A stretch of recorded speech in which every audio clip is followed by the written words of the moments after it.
السلام علیکم دوستو، شہر داستان میں خوش آمدید۔ قرآن و حدیث میں قیامت کی بہت سی نشانیوں کا ذکر کیا گیا ہے، جس میں بہت سی اب تک پوری ہو چکی ہیں، لیکن بہت سی قیامت کے انتہائی قریب جا کر پوری ہوں گی۔ انہی نشانیوں میں سے ایک نشانی دعوت الارض بھی ہے۔ دعوت الارض کیا ہے، یہ کب اور کہاں سے نکلے گا، اس کے نکلنے کے بعد کیا ہوگا، اور قرآن کریم دعوت الارض کے بارے میں کیا کہتا ہے؟ ان تمام سوالوں کے جواب جاننے کے لیے ہمارے ساتھ جڑے رہیں اور ہماری اس ویڈیو کو آخر تک ضرور دیکھیں۔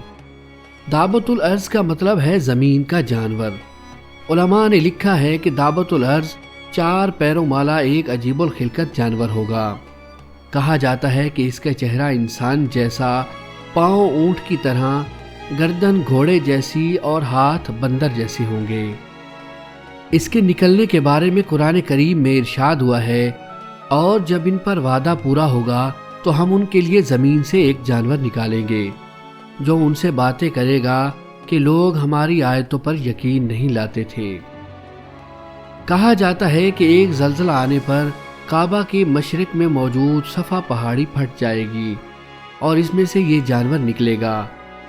یہ دعوت الارض مومنوں کے چہروں پر ایک نورانی نشان لگائے گا، جس سے مومنین کے چہرے روشن ہو جائیں گے، اور کافروں کی آنکھوں کے درمیان ایک مہر لگائے گا جس سے ان کے چہرے سیاہ ہو جائیں گے۔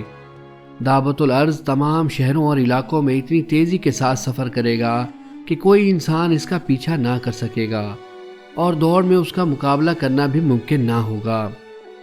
اس کے ظاہر ہونے کے بعد علم و حکمت ختم ہو جائے گی اور توبہ کا دروازہ بند ہو جائے گا۔ دعا ہے کہ کریم مالک ہمارے ساتھ رحم والا معاملہ فرمائیں۔ دوستو، اگر ہماری یہ ویڈیو آپ کو پسند آئی ہو تو اس کو لائک ضرور کیجیے گا، اور ہمارے چینل شہر داستان کو سبسکرائب کرنا مت بھولیے گا۔ اس ویڈیو کے حوالے سے اگر آپ کوئی رائے دینا چاہتے ہیں تو کمنٹ سیکشن میں ہمیں ضرور آگاہ کیجیے گا۔ اللہ نگہبان۔